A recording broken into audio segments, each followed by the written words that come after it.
gonna go ahead and head up to the address they told us to head to. So we'll go ahead and drive back out here to the main gate where we entered, and then follow this directions here.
Walmart is pulling out.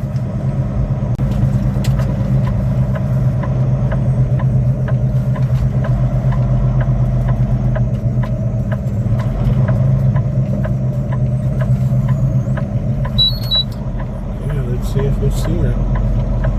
Go ahead and possibly get on the. Do they have a scale here? No, they don't. I'll just go ahead and stay to the right. Hopefully it is. Go ahead and pull up straight. You must be one at a hotel. Well, okay, safety vest. Okay. Alright.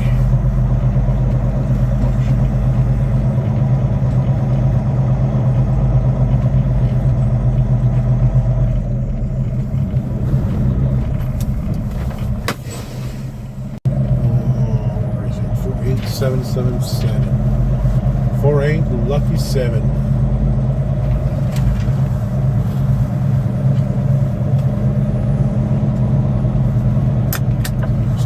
Preparing to back into that trailer because it has to be this one.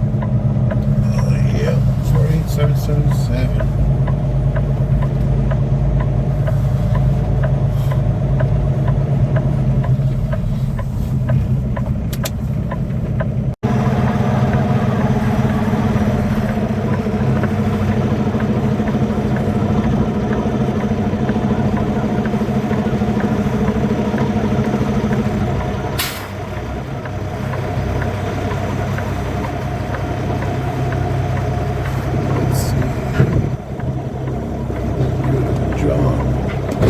That guy that dropped it did. They should leave at least an inch before they crank the landing gear all the way down. Let's see how they did. Well, it's pretty much right on the concrete pad here. So, okay, that's fine.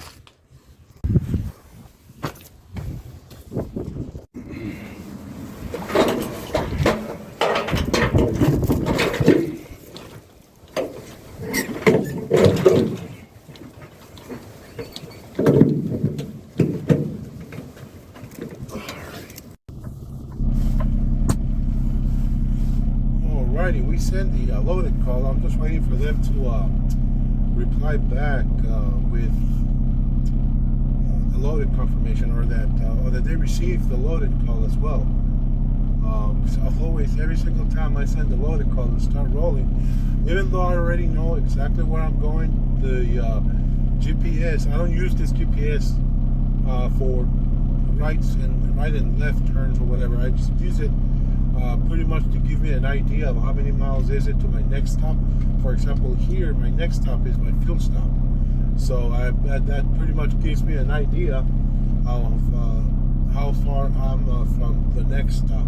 So that way I plan ahead, I guess, for whatever reason, whatever I need, or whatever. If I see that it's enough time, like 3 hours, 4 hours, drive, I know that I can go all the way up there, possibly get something to eat, and possibly also take my 30-minute break as well. So I use it as that. I use my cell phone's GPS to get to locations and all that, and as a reference only. I don't follow it 100%. If I see that some roads are questionable, I guess, I say, wait a minute, this doesn't look like it's a truck route or whatever, I pretty much look around and see which highways are bigger highways I can take, or I also look at road restrictions or street restrictions or whatever. So that's one of the things that I do. Let me go ahead and wait for them to reply back and see how long it takes for them to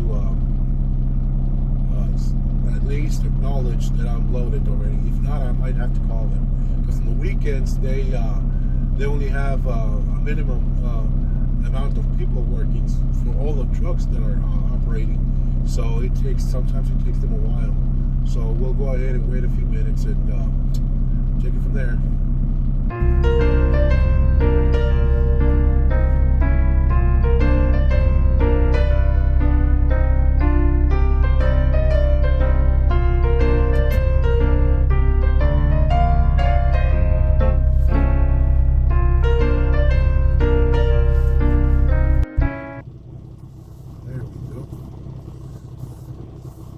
Yeah, I called them already, and she told me that she saw it, and she sent she acknowledged, I guess, in the system and all that I'm loaded.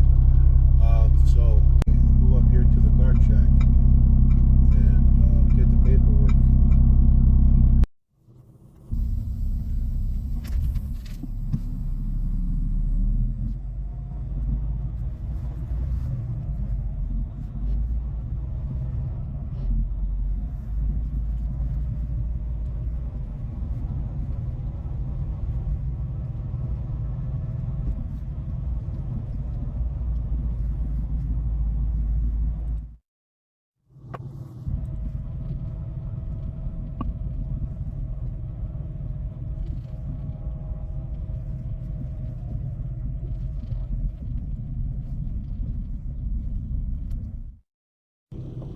Alrighty, we're good to go. We're actually at 45,027 pounds. So it's rare when when the company tells you the estimated weight of the load, and it's close to what the weight is. Because the company, yeah, as a matter of fact, it is exactly what the company told me it was going to be. The company said it was going to be 27,000 pounds, and that's exactly what it is. So yeah, we're heavy.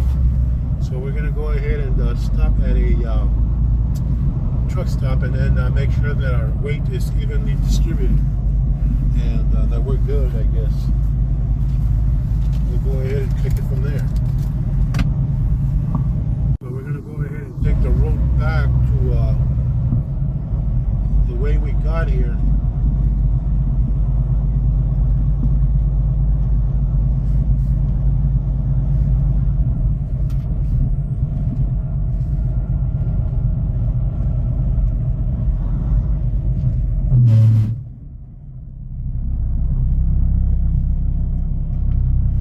Nasty brakes we got there.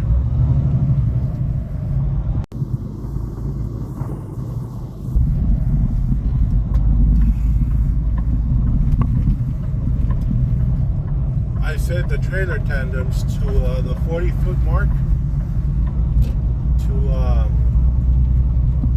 hoping that that's a good location, I guess, for the load to be evenly distributed. So.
morning. We're up here at a rest area. We stopped here last night.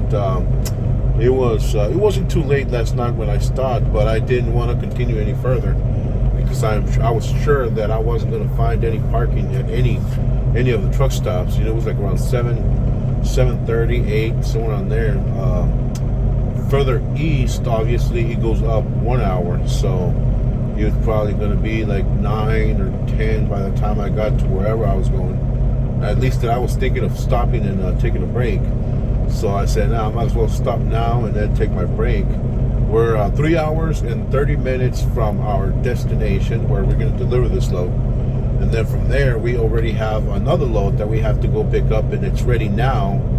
And we have a window till 3 in the morning. So, but the load is ready now. And what I want to do is I want to go ahead and deliver this load. And then from there, head on to pick up that other load that's going down to Mississippi. I want to try to at least try to get away from that, or pick up that load before any snowstorm hits the area. Because supposedly right now, last night, there were a few shutdowns around that area that I'm going to be picking up this load. So I want to make sure. Right now, I think it's open already, if I'm not mistaken. Some of the shutdowns they had, they've released a lot of the vehicles or trucks that were in that area that were under shutdown.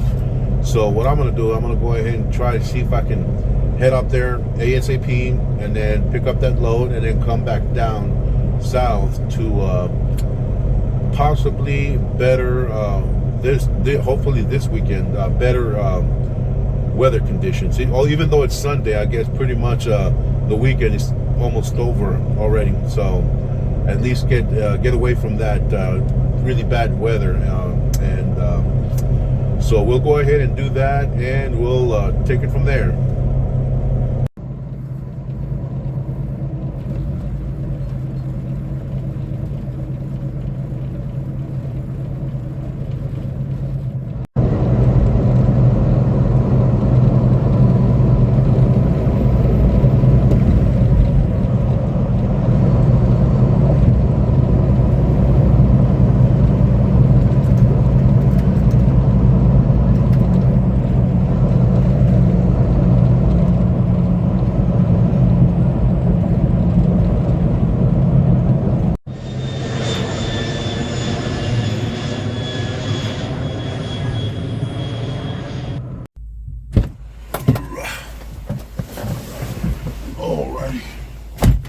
Alright, we're just gonna go ahead and wait. We checked in. Okay, they have a little computer or a little tablet there that you have to check in and all that. Once I get a message back on my phone, it's gonna tell me the information where I need to drop this loaded one, and then where I can get an empty trailer. So hopefully they'll be able to get me an empty trailer, because now with this little confusion, the system only recognizes one company, either Heartland Express or CFI. So I logged in as Heartland Express. So if it finds an empty trailer, a Heartland Express empty trailer, it'll give it to me. But if they don't have any Heartland Express trailers, but they do have CFI trailers, it might not assign me an empty trailer. So I think that's something that they're gonna have to look into, or I'm gonna have to ask them right now. See what I get here on my phone. They should send me a message. Alrighty, got the message here. So please drop okay 18 at lot so and so, and then pick up okay the empty one at so and so. Okay, I got it. And then they also sent me a little map in here as well. So alrighty.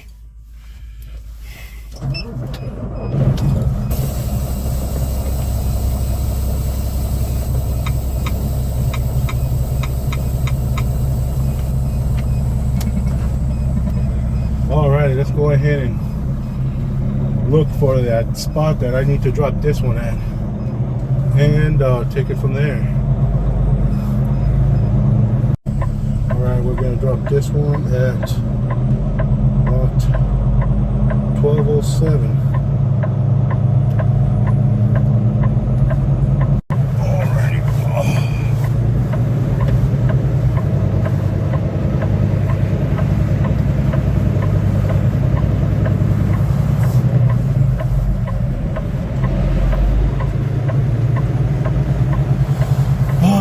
307 is right here, pretty much.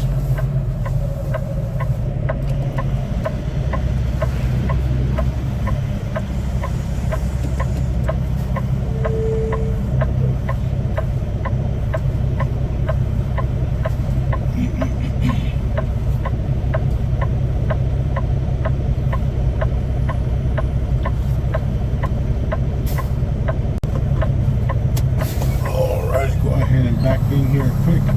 Have a bunch of trucks coming in and out and all that stuff. Can't waste a lot of time. That's the issue.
Alrighty.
Empty should be further down up here at slot 1059, which is further down because the numbers here, as you can see, are going down. That was 1207 and then it's 1183, 11 what's it, 11 what is it, 87, 87, 85, and the numbers are going down. So we're looking for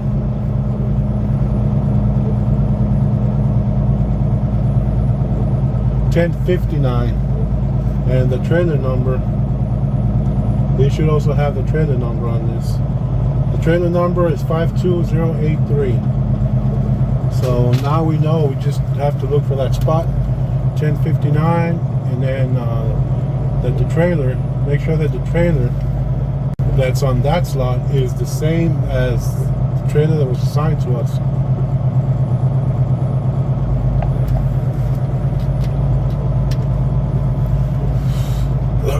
And the speed limit, of course. They had us read a bunch of rules and all that they have here on the lot. Obviously, the yard guys have the right of way, the speed limit. We don't go into the warehouse at all. We don't throw trash on the ground. A bunch of rules that are common sense, pretty much. If they have this type of system for drivers to check in and all that, we have to make sure that we're following all these rules and all that to make sure that everybody's safe.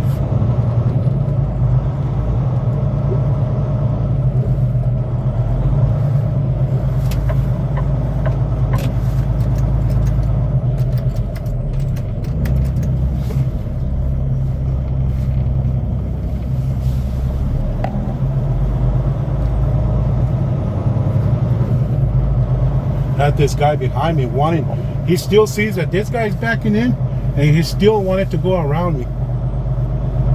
That's crazy how stupid nowadays these drivers are nowadays.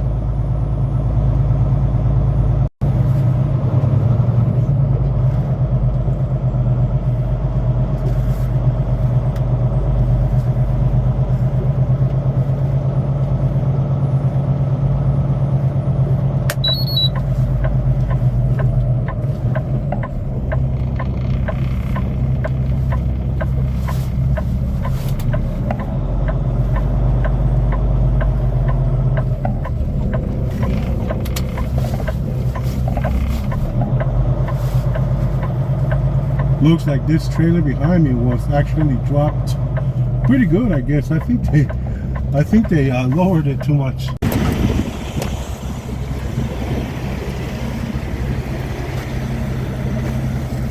Even if I lower the airbags, the tires are still too high. It's gonna bump the tire, so I'm gonna have to crank the landing gear. So sometimes it's either one way, drivers screw up either one way or another, as you can see here. And well, not necessarily like, because there's a little deep here that I don't know if you could see it, because it's kind of like the drainage that brings the water all the way down to here, to this area right here where the water drains out.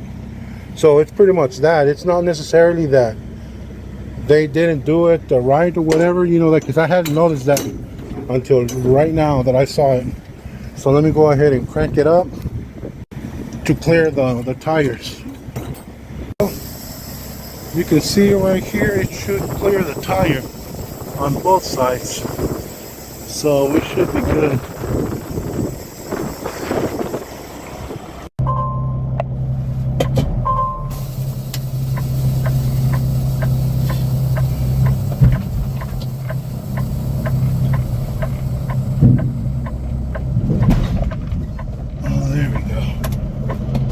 Lifted it and then we're hooked to it. Okay, we did a tuck test and we're good.